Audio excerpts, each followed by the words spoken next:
wherever you are. Bailey, can you hear me okay? Yeah, all good and clear. Great, buddy. Nice to have you here. And we have the Pixels team as well. I'm assuming this is Luke. Yeah, hey, how's it going, man?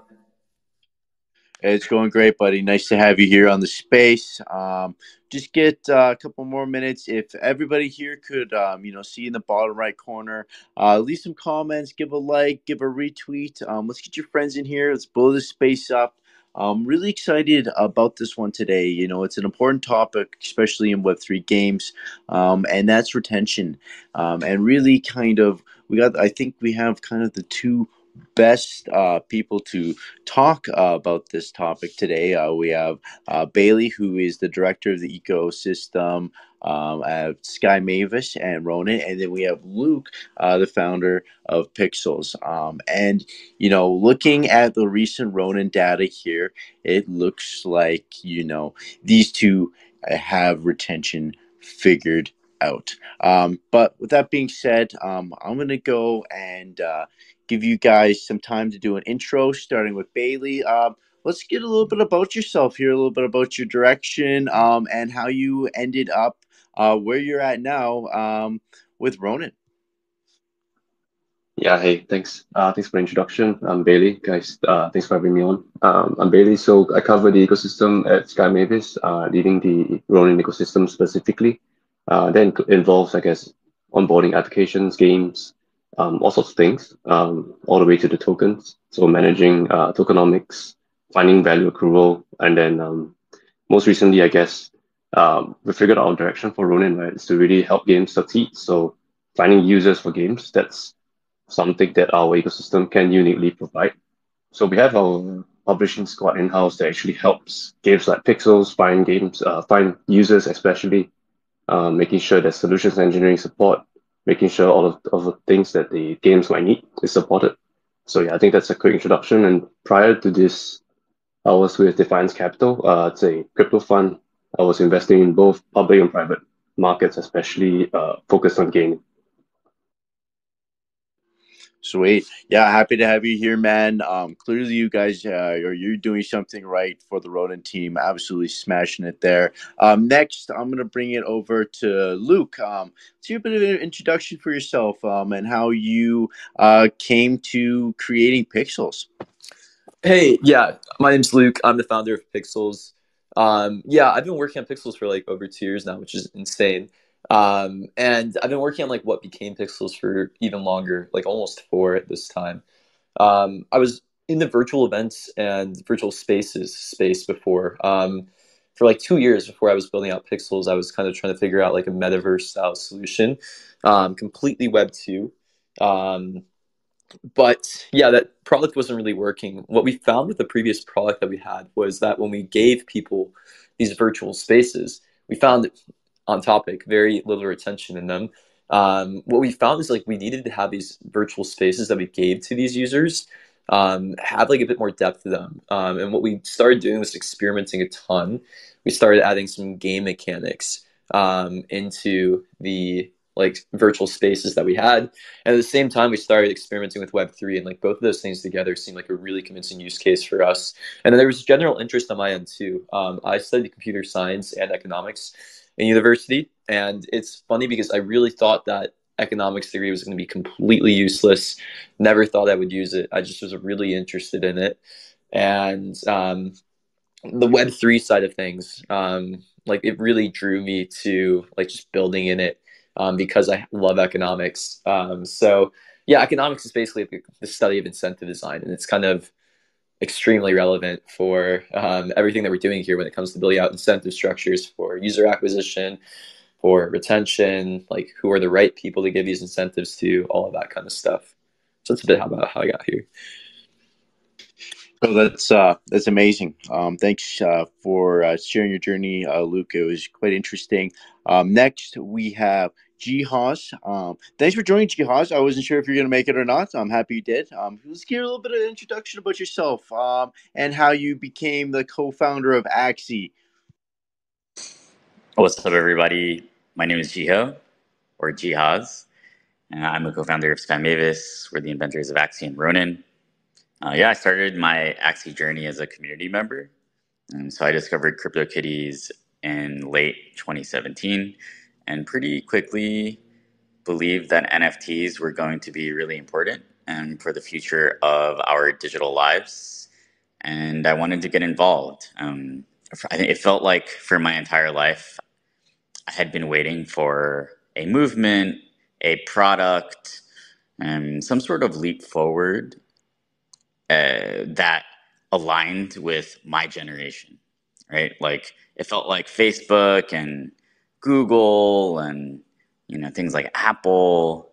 These had all been created in the past, and for our generation, right? I'm like 32 now. Our generation, it felt like there was no real technological revolution that we could be on the front lines for. All of my most entrepreneurial friends were starting scooter companies. And so I wanted to be an entrepreneur, but I didn't want to start a scooter company. And so I thought that NFTs might be my chance. I joined, so I started getting deep diving into NFTs. I found Axie, and I love the art. That was the thing that really drew me in. It's 6 years later now, basically, and still loving every moment of it. Of course, over the last couple of years, a lot of our focus has also been on Ronin. I think most people probably know what Ronin is, but Ronin is our blockchain gaming chain. And our mission is to make it the best place to launch a game, build a game, and to also grow your community, right? So our assertion is that Ronin is the only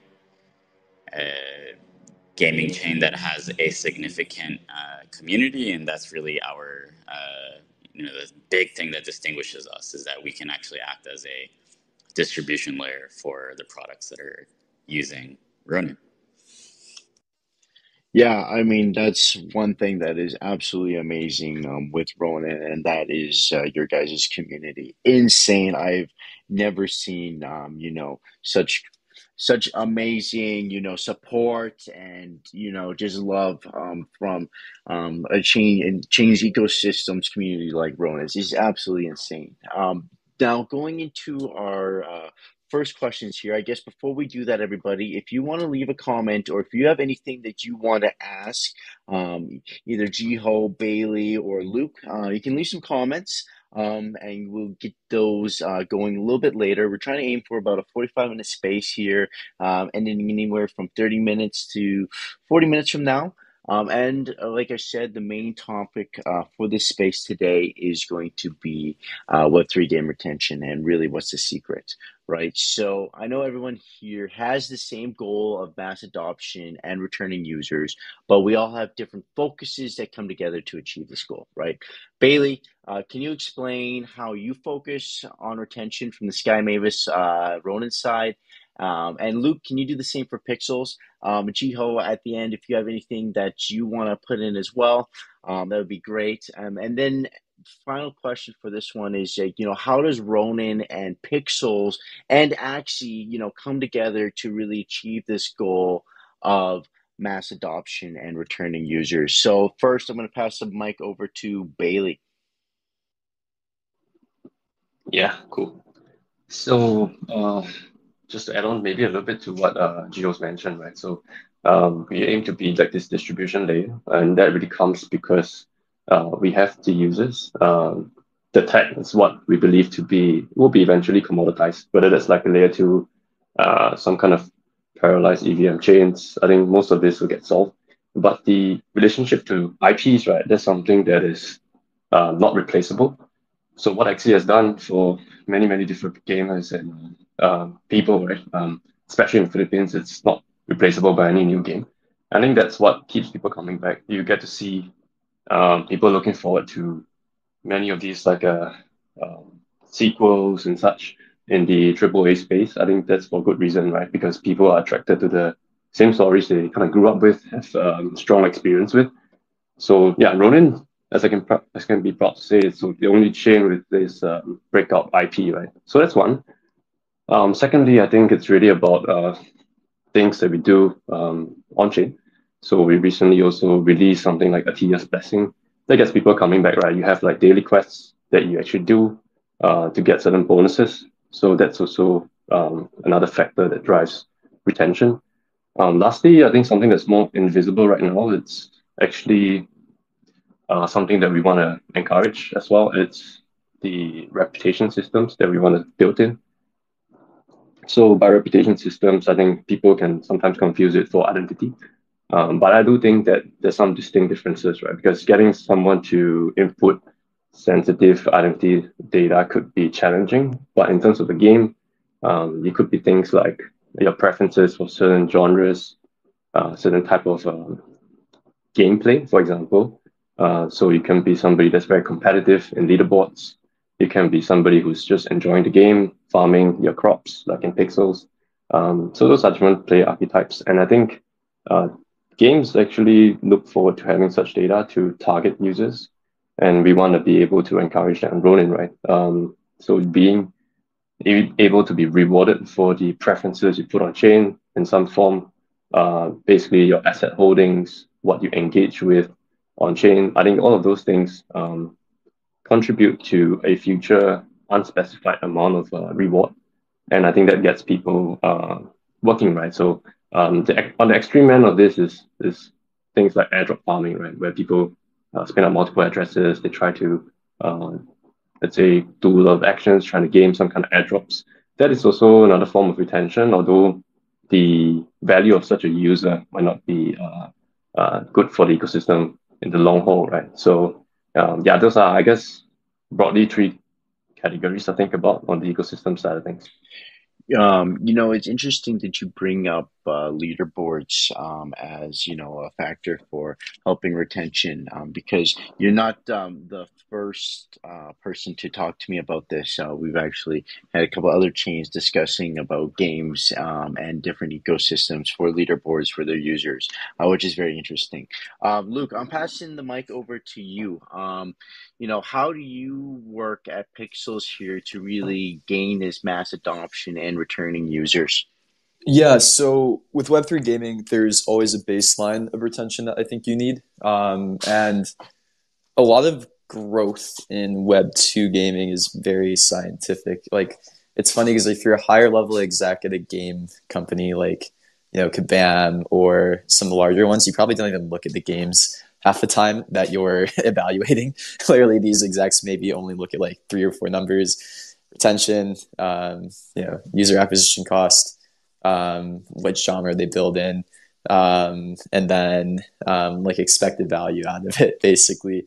But Web3 gaming is a bit more nuanced because it's so early, right? So, like, I think you still need to look at the Web2 benchmarks when you look at a Web3 game, and kind of understand like where that baseline is, because I think in the long run, that's essentially where most Web3 games will lie, especially when it comes to things like user acquisition cost or value out of the user. And those are really important things to think about when you think about the sustainability of a game. But then Web3 offers the other interesting side of things where you can actually start to play around with some of those values, where it's like, oh, we actually can probably earn less revenue per user if we distribute it in more interesting ways, essentially distributing some of that value to incentivize retention or maybe lower user acquisition cost.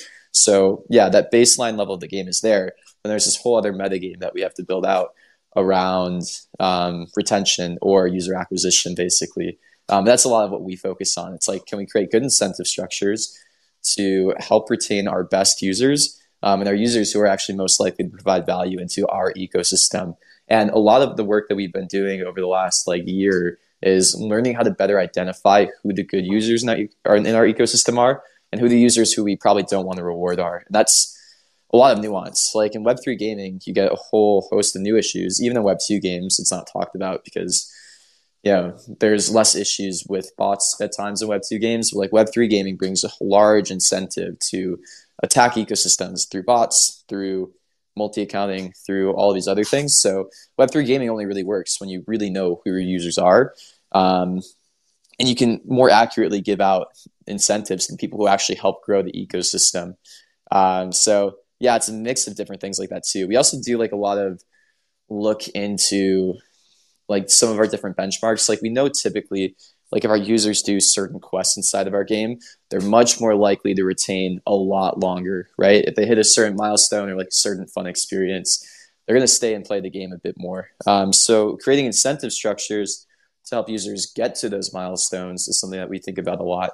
Where it's like, okay, if we just put like a little bit of a carrot in front of them and they do this quest, we know that they're much more likely to retain instead of 7 days for 28 or 60, and then eventually flatline the retention. And same thing with a bunch of user acquisition stuff too. But yeah, there's a whole thing to dig into in Web3 gaming with that. And like we're just getting started with it.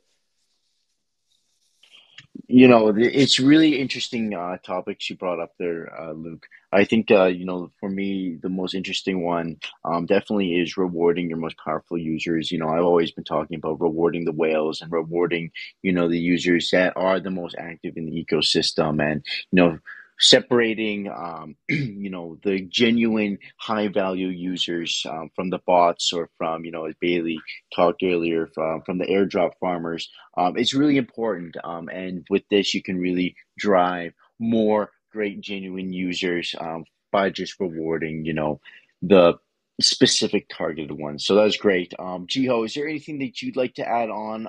Maybe throwing in kind of your experience at Axie. How do you guys kind of work for user retention here and aim for this mass adoption goal?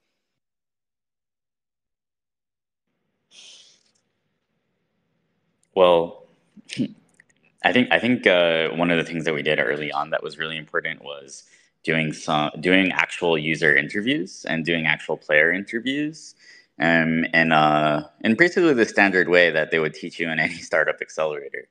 And through that, we were able to identify way back in 2019 a few really important player archetypes, right? And then it's like, okay, thinking about what are the behaviors that you want to coordinate from those different archetypes, and how do you effectively coordinate, and how do you effectively incentivize those coordinated actions.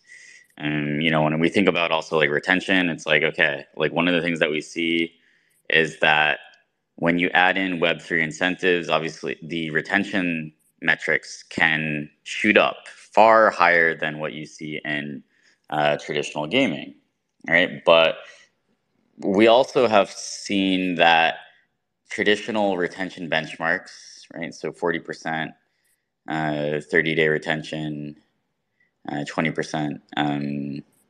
Sorry, 40% day one retention, 20% D7 retention, and 10% day 30 retention. These are also actually useful for telling whether a game is ready to actually implement Web3 incentives, right? So, I think you want to have like a combination of a qualitative approach based on speaking to users, while also understanding that some of the pre-existing research from traditional games it can also be useful when benchmarking for some of this stuff. Great points all around. And Gio, I really like your style here of just interviewing the community, interviewing the players, and really getting a feel of where their kind of mind is, and where they're looking to go for the direction of the game. And I think something else that's really important, and I'd love to hear your guys' thoughts on this as well. But I think you don't necessarily have to really change the game's mechanics up as the game goes forward. Fundamentally, if the game is good, keep it good. I mean, some great examples of this would be like Jiho, with you guys bringing back Axie Classic, right? That is amazing. Or see, World of Warcraft Classic as well. I have boys still playing World of Warcraft Classic. Game looks like just absolute 2004 epitome, and it's it's still being played every single day, hours by the boys, which is absolutely crazy. So I think when it comes to mechanics, we don't really have to go super crazy as long as we have a winning formula, and you don't necessarily have to change it up that much. What's your guys' thoughts on this? Either Luke, Bailey, or Jiho? Yeah, maybe I'll go first. Just some quick points. Yeah, there are some play patterns that are very enduring. Things like chess, things like poker, those are certain play patterns, right? Like information asymmetry, the feeling of getting certain skills right, the jumping feeling, right? I think all of these things stick in the players' minds. And then, of course, MMORPGs, right? Being able to kind of create a lot of this emergent gameplay because of like this social aspect of it. I think that's all of those things don't really change when it comes to Web3. Yeah, I think as everyone can understand, I think Web3 incentives is what gives a lot of these systems a lot of economic meaning. So that's, I guess, how I see things. Yeah. Yeah, absolutely. Great points. Luca or Chiho, anything you guys would like to add on? Yeah, I mean, I personally think when we've started leaning more into actually unique types of gameplay that only Web3 can offer, for us, that's been like the better move. And there is a good amount of that out there. It's interesting because like you don't always need the Web3 aspects to do some of the things you can do in Web3, but Web3 makes it significantly easier to achieve. Like you probably could set up like a play to earn game in Web2. Like TikTok is kind of a play to earn game, right? YouTube is a play to earn game. They have creator funds, they have all this that comes back to you. But Web3 just reduces the friction a ton. It makes it a bit different of a feeling for that reason, makes it a bit more accessible for that reason. And then, yeah, we also look a lot into like some of the other sides of things as well too. Like for example, we have some new SocialFi features that we'll be releasing in like just about a month. We saw some of the stuff that was going on in the space with products like FriendTech, and rather than criticizing them for not really working in the long run in their specific implementation, what we like to do is we like to see, okay, is there like a new functionality that we're seeing in Web3 that didn't exist in Web2 gaming? Is that something that actually we could use as like a new gaming primitive, basically? So we've been looking for a lot of that kind of stuff. For us, I think when we're early in the space, I think it's good to have an open mind and think about the things that just wouldn't even be possible in Web2 gaming. Because yeah, that's kind of the point. There's a value distribution side, there's like the incentive design side, and I think that's the whole paradigm that we're the most interested in too. But while we're also experimenting in Web3, it's like, yeah, we should be looking for the other opportunities as well. Yeah, absolutely. And very well spoken there, Luke. I think everyone had a little bit to gain from that. Gio, is there anything you want to add before I move to the next question? Mm, yeah, I mean, I think that there is, right, like Luke was talking about how, right, TikTok and YouTube can be seen as play to earn systems. And one thing that I think is interesting is that in the early days, we didn't actually speak about Axie as a game. And we actually spoke about it more as a social network or a community, right? And, one of the things that you see is that actually Gen Z and younger, they actually spend like more time on Roblox than on like, traditional social media This space was downloaded via spacesdown.com. Visit to download your spaces today. platforms, right? So you're actually seeing that for the majority of the world's future population, gaming is actually the future of social. So it's like, okay, right, like what, and it's very common on Web2 social platforms for there to be forms of creator incentives, right? And then when it comes to gaming, it's like, okay, like, right, like social networking or social networking or games that kind of live at the intersection of social networks and games and UGC. These are like two of the big themes that are driving the expansion of the gaming market, right? So then it's like at kind of at its at the simplest level, every single gamer actually is creating UGC, right? So there is some level of value creation that any real gamer is creating within a network. And right then it's like, okay, right, like there is some value creation for every single network participant. And then it's just about, right, like what are your principles of rewarding that value creation? True. And I think, especially with how targeting and how it's very difficult to actually in Web3 get the real defining cost of actually acquiring your customer. The CAC, as they say, is extremely hard to get in Web3. I think right now we're kind of in a weird spot where there's a huge mixture of off-chain data with the on-chain data, but we actually have more data on our users that we can target more efficiently, but we're just kind of in the limbo of kind of working on how to get that data organized efficiently and more semantically for everyone to use. And that's kind of what we're working with on Footprint here. Quick show, you guys, doing a little quick room reset. But at Footprint, actually, one of the reasons we're bringing about one of these spaces is we've actually implemented a reference data explorer for Ronin. So what that means is you can actually see all the transactions, smart contract mapping for the different protocols that are on the Ronin chain. And you guys can see wallet profiles of these transactions, all these really cool things. So actually, let me post up in the top here. I have our meta mosaic for Ronin. If you guys want to take a peek at that, you guys posting it up in the top. Take a look. I'd love to hear your guys' thoughts on our meta mosaic for Ronin. You guys can actually check out Axie on there, and I believe Pixels as well. So I'd love to hear some feedback on your guys' thoughts on that. That being said, we're having a great conversation today about retention in Web3 games. If you're enjoying the conversation so far, leave some comments, get a retweet going. Let's get your friends in here.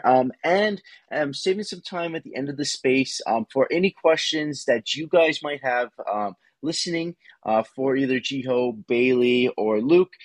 Fire them down there in the comments section, and we can get to them later. Now, bringing it back to our next question of the space today, guys. Really, what is the biggest struggle towards retention in Web3 gaming right now?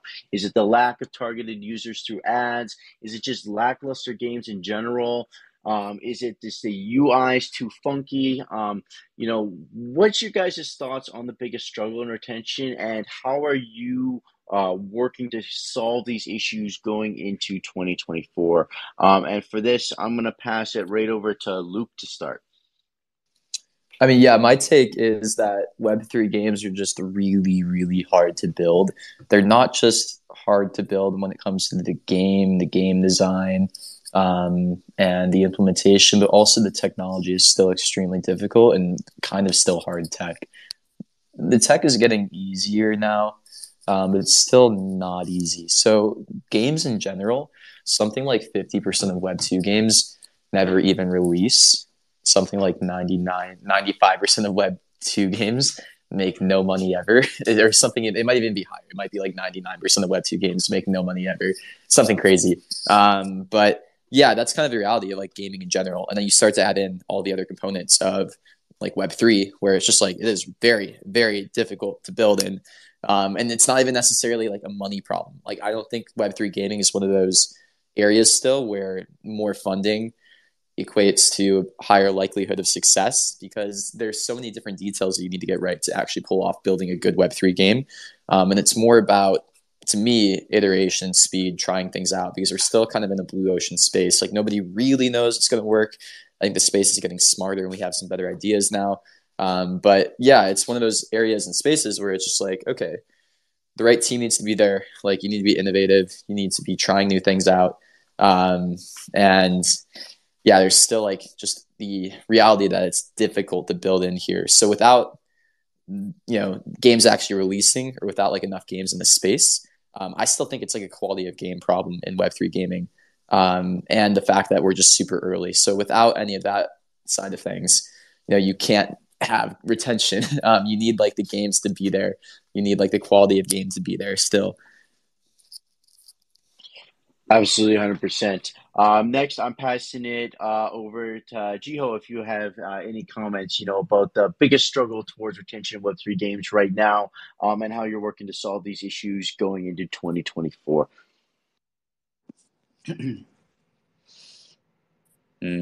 think the biggest struggle in retention, right, is like how do you create an ecosystem that retains users on a yearly level, right? It's actually relatively easy, I think, to orchestrate a momentary kind of short-term bump in your metrics by right creating enough liquidity for your token and then emitting some sort of a token. And I think the key is like how do you actually have that form culture, right? So it's like, okay, you can attract attention via some sort of a play to earn, play to mint, play to airdrop. But then how do you have that attention and hype and attraction of capital marinate and basically like bake into things that have a long-term effect on the impact of your project, right? So, and that's actually why, right, I think like community is important. Education is super important. Using the capital and attention that you get to raise further funds to then expand your team so that you can improve upon the experience. So yeah, I mean, I think that's the fundamental thing, right? Is like, how do you basically uh, orchestrate long-term attention, but use by maximizing like the use of incentives, and how do you, just how do you attract people and attract attention without overly relying on short-term incentive programs, right? So I think that's like the fundamental um, problem that people are solving. And I obviously, my contention is that we on the Ronin network have done the best job at iterating and putting out the highest velocity of significant experiments in that direction. Yeah, I mean, if you guys take a look at the first post by Nathan .eth there about Ronin's kind of growth and Pixel's growth as well, just in daily active wallets, it's just insane, you guys, insane, crazy growth there. Definitely, anybody should be taking notes now.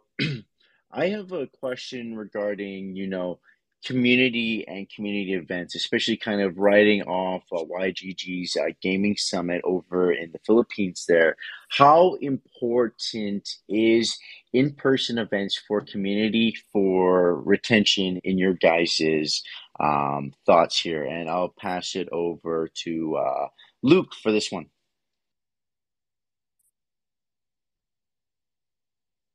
Yeah, so community is probably the most important thing that we do at Pixels, and it's like the number one thing that I look at all the time.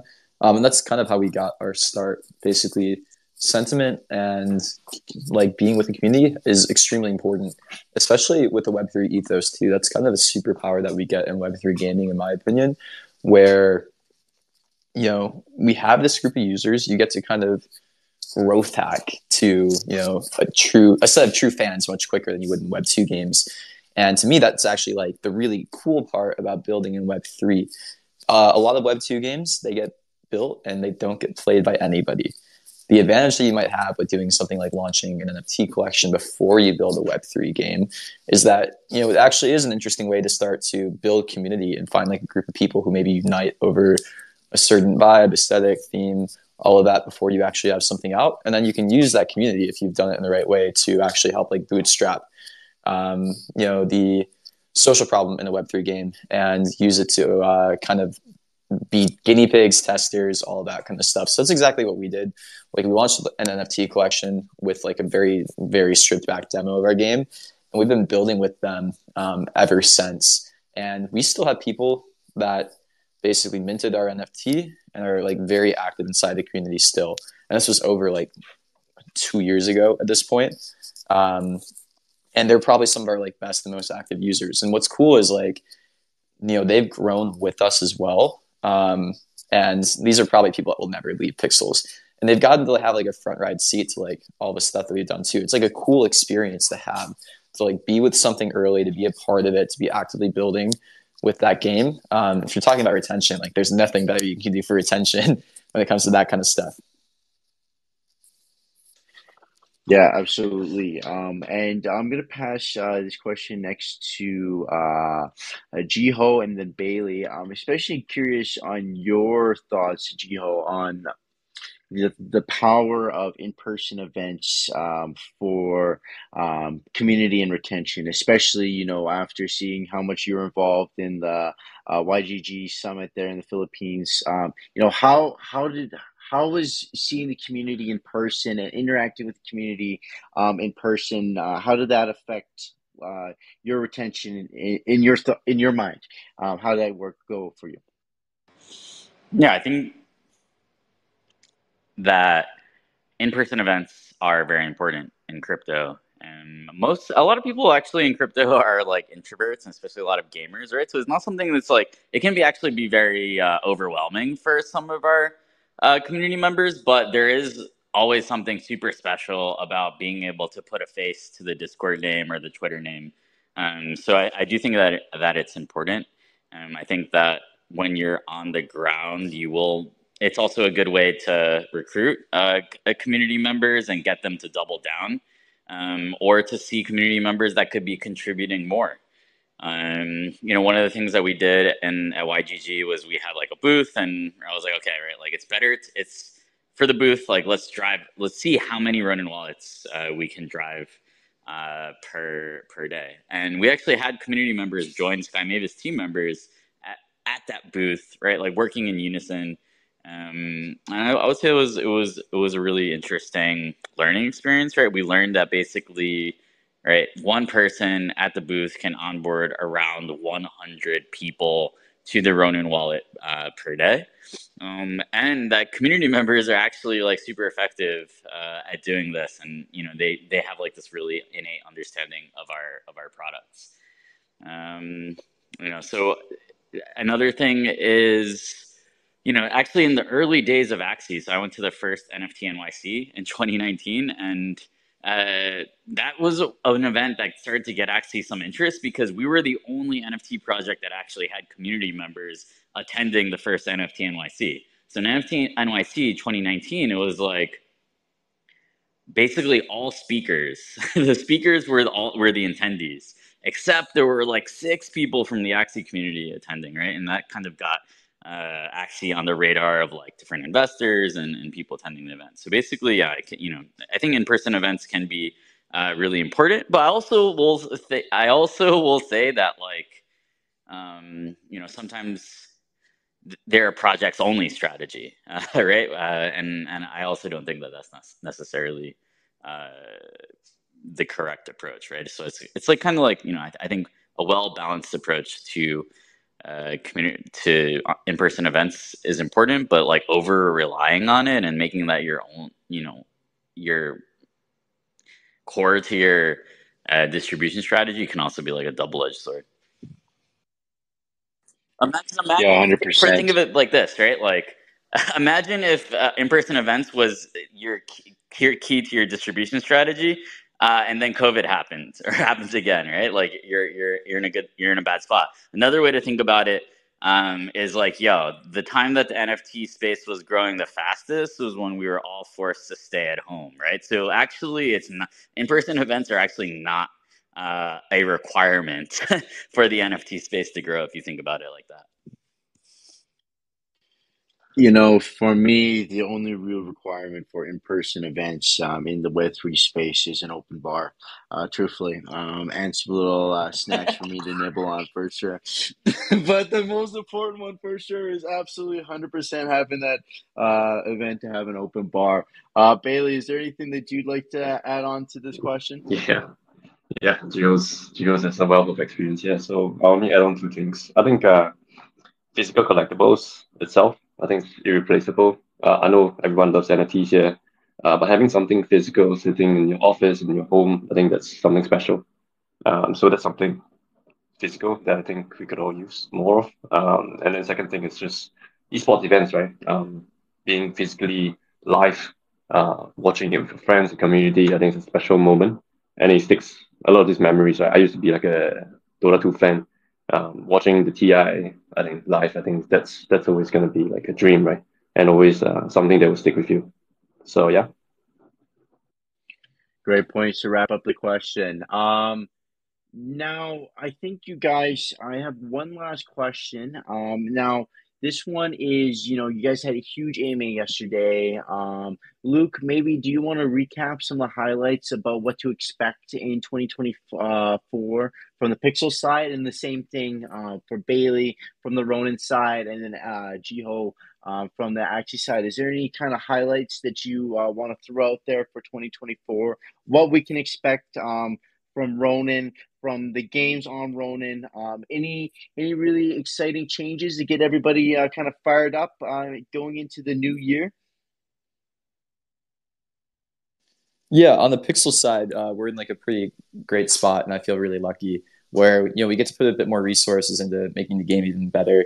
We'll probably like expand team a little bit, which is great, and we'll be able to move a bit faster and like add a bit more depth into the game, which I've been wanting to do for a very long time. We've been pretty resource constrained, which is good, and it's also going to be nice to actually like build out better gameplay as well too. And yeah, we're about to start like a bunch of the fun experiments in my mind around like all the Web3 driven growth. So that means we're getting our token out. We're kicking off like a really fun promotion today around the play the airdrop. And yeah, there's just like a ton of like exciting stuff coming up for Pixels. Sweet, I can't wait to see it, and I'm sure everybody listening here is in the same boat as well. Gio, is there any interesting updates you want to share for 2024 from Axie's side? Well, we finished the year with the release of Part Evolution, and I think that that was a really important moment for the entire community. It's been something that we've been working towards for over 6 years, and again, in 2024, I'm excited to see the Part Evolution utility actually integrated across the universe of experiences within Axie. We're also working on a delegation feature, or basically like a scholarship, right, or a rental feature for Axie NFTs. But we also are interested in seeing how that can be turned into like a generalized NFT lending protocol on top of Ronin, right? So to help out projects like Pixels, for example, they just announced that they're going to be migrating their land over, right? And then as a landowner in Pixels, I'm thinking like, is there a way maybe, right, for me to be able to seamlessly lend out my land on top of Ronin? And the answer to that is, if everything goes according to plan, we'll have something out like that out this year. I think we're also interested in, so we reactivated our base, our core community in the Philippines and in emerging markets with Classic, right? So Classic is now at 160,000 MAU.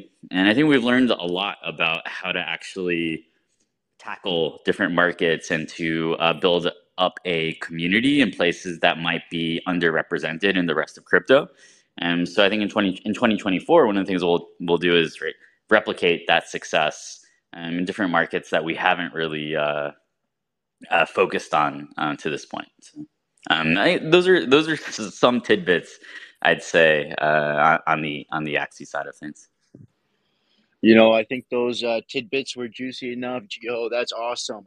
Bailey, any kind of updates about what we can expect from 2024 from Ronin's end? Yeah, just saying it's how hard it is to keep up sometimes, even when you're working in the same company.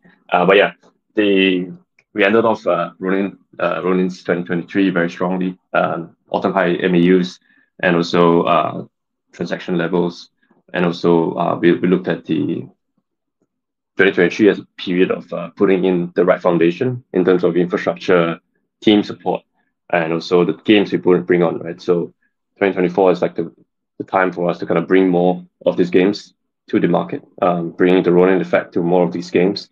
So stay tuned for these very exciting games. And also their tokens, right? They're all going to come eventually. Pixels is number one here, and then we will see how well it performs. We're expecting very, very a good launch here, right? And crucial to that is also the RON token. We brought on some launch pads. I would say RON has some additional utility because of these projects that we bring on. Yeah, and then for RON token itself, exploring more ways how we direct value back to token holders. So stay tuned on that. Cool. Some exciting updates. Also, stay tuned for the MetaMosaic integration into Ronin as well, you guys. I got the link up at the top there if you want to check that out. Now it's the time. If you guys have any questions you want to ask, you can request to speak or you can leave them down in the comment section. I'm happy to bring you up if you have anything you want to ask Jiho, Bailey, or Luke. Now's your time. And with that being said, I'll give it about 30 seconds to do that. And then after that, we're wrapping it up. Oh, and there was actually another thing that we mentioned in the year-end review, right? So there's a coming, I would say, update to how SLP works. So yeah, you can look into the Axie year-end review. If you just search that on Google, it'll pop up, or on Twitter. Um, and yeah, so there's also some interesting adjustments to SLP, and that will reveal this month if everything goes according to plan. Ooh, exciting. We love a good old development in the SLP. I'm sure everybody here is excited. I see Lima in the crowd there just going crazy. Let's go. But with that being said, guys, I'm wrapping it up. Thank you so much for everybody listening to joining our space today. Jiho, thank you so much for joining. Bailey, Luke, you guys are awesome guests. Really appreciate you having you guys on today. And do you guys have any final thoughts while we're wrapping it up here? Luke? No, thanks for having us. I mean, retention, all these metrics, like this is basically where we're about to get really more granular on our end over the next 6 to 12 months. So yeah, great space, and thanks for having us. Hey, thanks for joining. Gio, any final thoughts? No, thanks for having us, and yeah, excited for Axie and Ronin and Pixels in 2024. I think it's going to be a great year, and yeah, thanks to everybody who attended. And yeah, I think if you want to find out, right, like what has happened in Axie and Ronin, right, it can be like in even Pixels, it can be a lot to keep up with. So definitely recommend reading the Axie year-end review as well as the Ronin year-end review. Oh, sweet. And it looks like sorry, Bailey, before we bring it back to you, GRP came up requested to speak here. GRP, is there any questions you have for the speakers? Indeed. Yeah. Thanks for bringing me up. It was good, Jiho, Luke. I would love to learn a little bit more about how you plan on possibly utilizing some more social media strategies to bring in people into the ecosystem, potentially being able to understand like who the person is behind the social media, essentially like UA, whether it be for your content creators, and then how that ultimately funnels into your own ecosystems, whether it be smart tracking, smart contracts, etc. Just interested in hearing if you have some strategies there.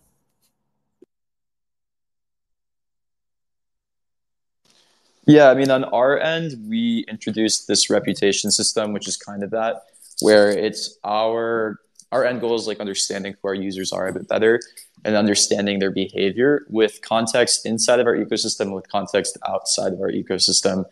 That's kind of like the biggest issue in Web3 gaming. It's like if you want to make the onboarding process easy and bring in people who are not in Web3 gaming into a Web3 game, like by nature, a new user in Web3 won't have any wallet transaction history. They won't really have much inside their wallet, but that also looks a lot like a bot. So how do you balance those two things? It's like grabbing context outside of the game is helpful. So linking with social media accounts, and then also developing like an understanding of how the user behaves in the game too is super helpful. So yeah, that's what we did with reputation, basically combining both of that and combining it into a score. Sweet. Is there anything you wanted to add on, Jiho? Well, I think one interesting thing that we do in Axie that we're looking at perhaps replicating and expanding to other platforms is we actually use like AI and natural language processing to basically reward community members in our Discord. So basically, right, like you can track how many questions someone has answered, how many conversations they've basically started, right? What's the positivity, how much people basically like what this person or this account is saying in the Discord. And so we found that to be like a pretty novel and interesting way of rewarding people for their engagement, right? Because I think there's also like a recognition that part of the game exists outside of the game. Part of the game, the Axie game, the Ronin game is actually, right, engaging on social media and onboarding. So that's one way. basically of like rewarding people for some of the social media engagement or socials engagement that they're doing. We also have as part of the creator program, we have a creator code that people can basically use on the Axie marketplace, which gives a portion of the marketplace fee to a creator of their choice. This is kind of similar, right, to like a Fortnite code, but in a Web3 gaming context. And I think it's a very basic system. I think we're interested in iterating on that over the years. Sweet. Bailey, is there anything you wanted to add on? And then I'm giving it to you for final thoughts. Yeah, I was just thinking about a ecosystem partner, Click, who actually mints a soulbound token based on your Steam account data. So you are able to know or link to a wallet the preferences, right? So your game genres that you play, how much exactly is the percentage between like FPS, mobile, for example. So that detail, the level of detail would be much needed, I think, for certain studios that are looking to reward specific type of players. And then I think that gives more context, right, around who you want to bring on to join your core community. Yeah, but I don't think that wraps up, I guess, how I see this question and also the retention angle. Sweet. And that wraps up our space, you guys. Thank you guys for joining. Loved having you guys on here. Love the Ronin ecosystem. Love what Pixels and Axie are building. You guys are absolutely killing it.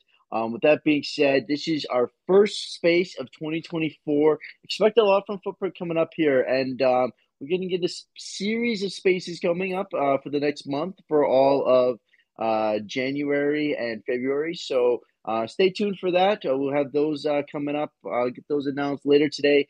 And that being said, we're wrapping it up. See you guys next time. And thank you again for joining. Bye now. This space was downloaded via spacesdown.com. Visit to download your spaces today.